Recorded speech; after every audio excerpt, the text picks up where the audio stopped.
Assalamu alaikum everyone, welcome to Vocabgram where you learn English with easy lessons. In this lesson we're going to learn Dawn newspaper vocabulary, and this vocabulary is picked from two articles. One is about the earthquake in Nepal and second is about Palestine-Israel conflict. Links to the both of the article is in description in case you want to read the article. So let's begin. Our first word is crouch. Crouch is a verb and it means to lower your body close to the ground by bending your knees and hips. अक्सर आप किसी जगह से छोटी जगह से जब आप गुजरना चाहते हैं या आप कभी किसी जगह से बचना चाहते हैं, ठीक है, तो वहां पर इंसान नीचे बैठकर जमीन पे बैठ के रिंगता हुआ जो जाता है ना, उसको क्राउच करना कहते हैं। जैसे कि अच्छा, ये जो पहले तीन जो चार पांच वर्ड्स हैं शायद ये मैंने उस आर्टिकल से लिए हैं जहाँ पर नेपाल में अर्थक्वेक आया है। वहां पर क्या है कि more than 100 people have died. तो उसमें से ये सारे वर्ड्स हैं और आर्टिकल में लिखा हुआ था मड हाउसेज वर फ्लैटेंड और damaged as survivors crouched outside for safety, the sirens of emergency vehicles wailing. Mud houses मट्टी के घर वर फ्लैटेंड। फ्लैटेंड का मतलब ये होता है बिल्कुल फ्लैट हो जाना, जमीन बोस जिसको हम उर्दू में बोलते हैं, ठीक है, क्योंकि अर्थक्वेक आया है, वो गिर गया है, गिर गए उनके मट्टी के बने हुए जो घर थे और वो जमीन पे बिल्कुल जमीन के बराबर हो गए, जमीन की सतह के बराबर हो गए और डैमेज्ड, या वो तबाह हुए या वो फ्लैटेंड हो गए, मतलब पूरी तरह से ही नीचे गिर गए हैं, जमीन के बराबर हो गए।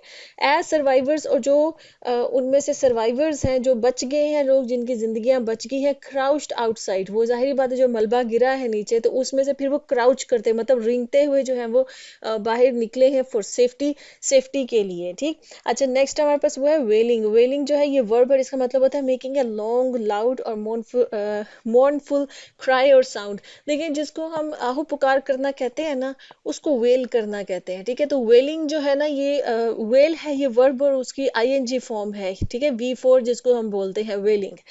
जैसे इसमें लिखा हुआ है कि the sirens of emergency vehicles wailing, कि जो सायरन्स थे इमरजेंसी व्हीकल्स के। अब इमरजेंसी व्हीकल्स कौन से होते हैं? जो वहां पर इमरजेंसी की जो भी एड वगैरह है उसको प्रोवाइड करें, जैसे एम्बुलेंसेज हो सकती हैं, जैसे पुलिस के लोग हो सकते हैं, जैसे उस वक्त जो भी वहाँ पे एड प्रोवाइड करने वाले, जो हेल्प करने वाले लोग होते हैं, उनकी जो गाड़ियाँ होती हैं, ठीक है।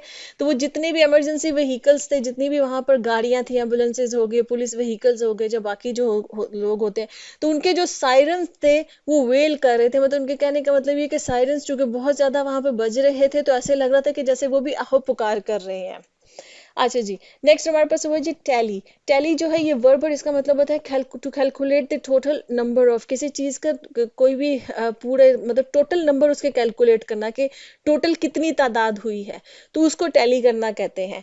तो आर्टिकल में लिखा हुआ था कि द नेशनल पुलिस स्पोक्समैन खुबर खतियात, आई हो सॉरी अगर मैं उनका नाम ठीक नहीं ले रही हूँ, said that authorities had tallied more than 100 others injured across both districts, ठीक है। अब वो वहाँ के जो नेशनल पुलिस के जो वहाँ के स्पोक्समैन थे, जो भी उनका ये नाम है, पता नहीं मैं ठीक प्रोनाउंस कर पाऊँ, तो उन्होंने ये कहा है कि अथॉरिटीज ने टैली किया है, मतलब कि अथॉरिटीज ने कैलकुलेट किया है टोटल नंबर कि कितने लोग जो है वहाँ पर वो हुए हैं, इंजर्ड हुए हैं। तो उन्होंने बताया कि 100 से ज्यादा लोग जो है वहां पर इंजर्ड हो चुके हुए हैं अक्रॉस बोथ डिस्ट्रिक्ट्स, जो दोनों डिस्ट्रिक्ट जहां पर जलजिला आया है, जहां पर अर्थक्वेक आया है, तो वहां पर 100 से ज्यादा लोग हैं जो कि जख्मी हो चुके हैं सो फार। रिमोटनेस, रिमोटनेस नाउन है, इसका मतलब the state of being distant, far away और आइसोलेटेड फ्रॉम मोर पॉपुलेटेड और एक्सेसिबल एरियाज। रिमोट एरियाज बोला जाता है, रिमोट एडजेक्टिव है, तो रिमोटनेस उसका नाउन है। रिमोटनेस का मतलब ये है कि बहुत दूर दराज होना। रिमोट एरिया हम किसको कहते हैं? शहरों से जो बहुत दूर दराज के इलाके होते हैं उनको हम रिमोट एरियाज कहते हैं। तो जो उनकी ये स्टेट है कि वो बहुत दूर दराज हैं, बहुत दूर हैं वो शहरों से, या जहाँ पर मेन फैसिलिटीज़ अवेलेबल होती हैं, उन मेन फैसिलिटीज़ से जैसे स्कूल, कॉलेजेस, हॉस्पिटल्स जहाँ पर अवेलेबल होते हैं, उनसे जो लोग बहुत दूर होते हैं, जो इलाके होते हैं, तो वो उनकी जो स्टेट है इसको रिमोटनेस कहेंगे।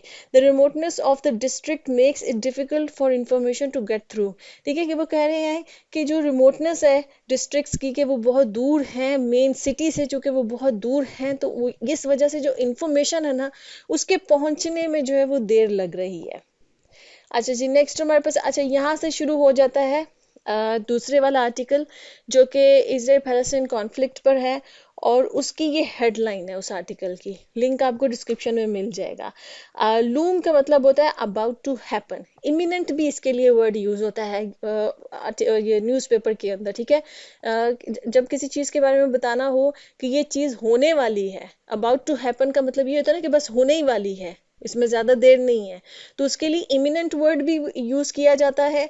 और इसके लिए इस आर्टिकल में इन्होंने लूम वर्ड यूज किया है। तो क्या मतलब है इसका, न्यू फेज लूम्स, के नया फेज जो है ना वो शुरू होने वाला है एज इजरायली फोर्सेस, जैसा कि जो इजराइल की जो फोर्सेस हैं एनसर्कल गजा, उन्होंने गजा का घेराव कर लिया। एनसर्कल करने का मतलब ये होता है कि उसको घेराव में उसका घेराव कर लिया है।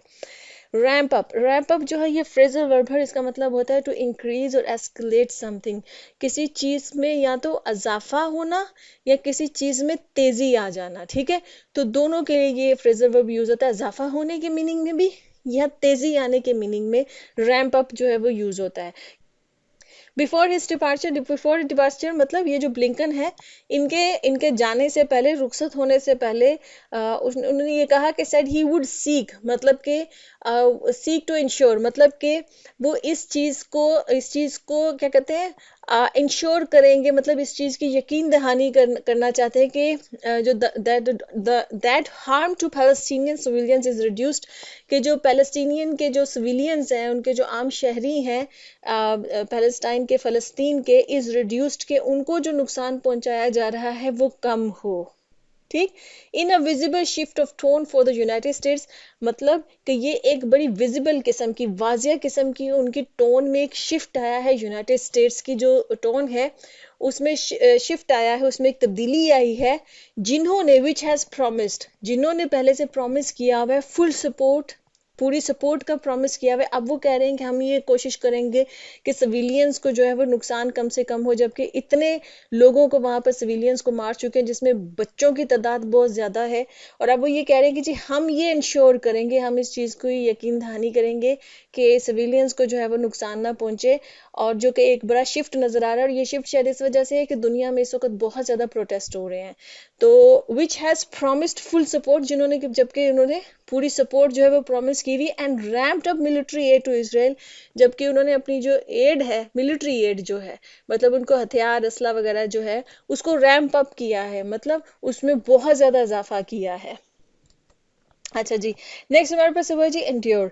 एंड्योर का मतलब होता है, वर्ब है ये, और इसका मतलब टू सफर और विथस्टैंड डिफिकल्ट और अनप्लेजेंट कंडीशंस और हार्डशिप विदाउट गिविंग अप, बर्दाश्त करना जिसको हम उर्दू में कहते हैं, ठीक है। उसको आप इंग्लिश में एंड्योर करना, किसी तकलीफ को बर्दाश्त करना, किसी हार्डशिप को बर्दाश्त करना, अनप्लेजेंट कंडीशंस को बर्दाश्त करना, ठीक, और गिव अप ना करना, तो उसको एंड्योर करना कहते हैं।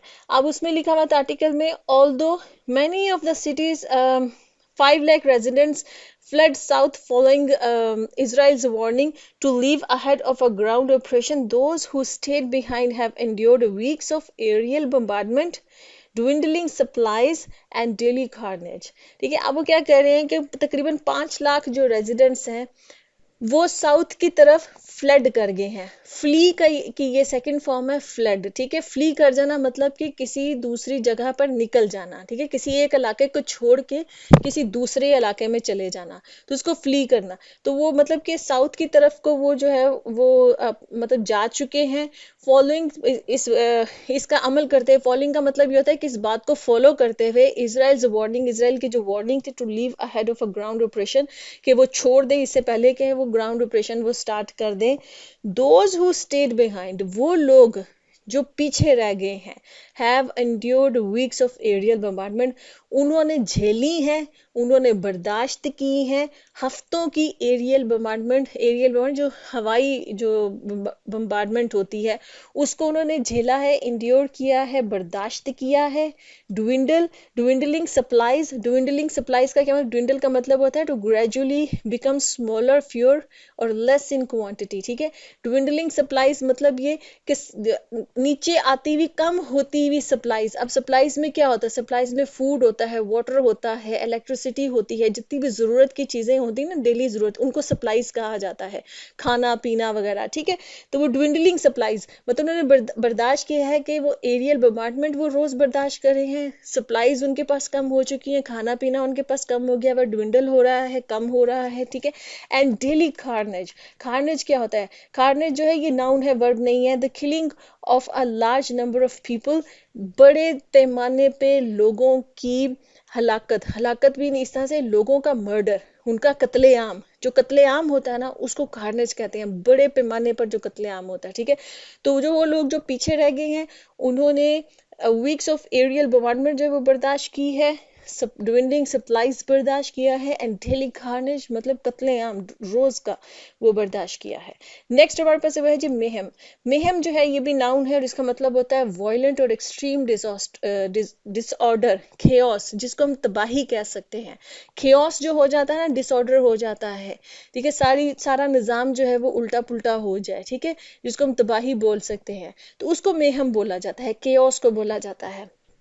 But yet more mayhem seems to lie ahead, लेकिन इस सब के बावजूद, कितना सब कुछ जो हो गया है, इसके बावजूद मोर मेहम मतलब कि मजीद तबाही जो है ना, सीम्स टू लाई अहेड, कैसा लग रहा है कि अभी आगे आने वाली है। As the fighting turns to urban and underground warfare, क्योंकि जो फाइटिंग है, जो लड़ाई है, वो टर्न्स टू अर्बन, वो अर्बन एरियाज की तरफ जो है ना वो बढ़ गई है, जहाँ पे मतलब कि ज़्यादा पॉपुलेशन है, जो शहरी इलाके जिनको हम कहते हैं, उन एरियाज की तरफ बढ़ गई है। एंड अंडरग्राउंड वॉरफेयर, और जो अंडरग्राउंड है मतलब हमास वगैरह टनल्स वहाँ पे बनाई हुई है, तो उन टनल्स उनको अंडरग्राउंड वॉरफेयर कहते हैं, कि उनकी तरफ बढ़ गई है, with Hamas fighting from tunnel complex believe to span hundreds of kilometres, कि जो हमास की जो मतलब कि विद हमास फाइटिंग, हमास के साथ जो फाइटिंग हो रही है फ्रॉम अ टनल कॉम्प्लेक्स, जो टनल्स उन्होंने बनाई हुई है, सुरंगें जिसको हम बोलते हैं, वो बनाए हुए, और इनके बारे में बिलीव किया जा रहा है कि वो हंड्रेड्स ऑफ किलोमीटर्स तक फैली हुई टनल्स हैं। नेक्स्ट हमारे पास वर्ड है वो है जी कॉन्फ्लेग्रेशन। कॉन्फ्लेग्रेशन जो है ना, इसके दो मतलब होते हैं। इसका एक तो मतलब होता है an extensive and uncontrolled fire, बड़े पैमाने पे जो आतिशज़दगी होती है ना उसको भी कॉन्फ्लेग्रेशन कहा जाता है। और लार्ज और इंटेंस कॉन्फ्लिक्ट और वॉर, बड़े पैमाने पे जो लड़ाई हो रही होती है, जो जंग हो रही होती है, जंग, लड़ाई या आतिशज़दगी, इनको कॉन्फ्लिक्ट, इन सब के लिए कॉन्फ्लिक्रेशन जो वर्ड है वो इस्तेमाल होता है। In his first speech on the ongoing crisis, the head of the powerful Lebanese movement said the United States was responsible for the Gaza situation and that Washington could prevent a regional conflagration by telling Israel to halt attacks on Palestinians। अच्छा, ये जो Lebanon के जो Lebanese movement के जो वो leader हैं, जो हेड हैं, उन्होंने ये बात बोला है कि जो यूएस है, यूनाइटेड स्टेट्स है, वो रिस्पॉन्सिबल है गजा की इस वक्त जो सिचुएशन चल रही है, क्योंकि वाशिंगटन, मतलब यहाँ वाशिंगटन से मुराद यूनाइटेड स्टेट्स ही है, कि कुड प्रिवेंट अ रीजनल कॉन्फ्लिग्रेशन, कि ये जो इलाकाई जो लड़ाई हो रही है या जो जंग हो रही है, इसको वो प्रिवेंट कर सकते थे, इसको रोक सकते थे, बचा सकते थे, बाय टेलिंग इसराइल, ये इसराइल को कह के टू होल्ड अटैक्स ऑन फलस्तीनियंस, कि जो वो अटैक कर रहे हैं पैलेस्टीनियंस को, उसको होल्ड कर दें। होल्ड का मतलब, ये होल्ड का मतलब होता है रोकना, ठीक है, उसको रोक दे, तो फिर ये हो सकता, बच सकता था ये सब कुछ। लेकिन वो कह रहे हैं कि उन्होंने चूंकि नहीं कहा बल्कि उल्टा सपोर्ट किया है, मिलिट्री एड उनको दी है मजीद, तो इस वजह से ये बढ़ गया है। ओके जी, यहाँ पे लेसन खत्म होता है। आई होप कि इंटरेस्टिंग लेसन था, आपने अच्छी वोकैबुलरी सीखी है, जो भी कंपेटिटिव एग्जाम्स के लिए तैयारी कर रहे हैं उनके लिए बड़ी इंपॉर्टेंट होती है। तो I will see you next session. अल्लाह हाफिज़।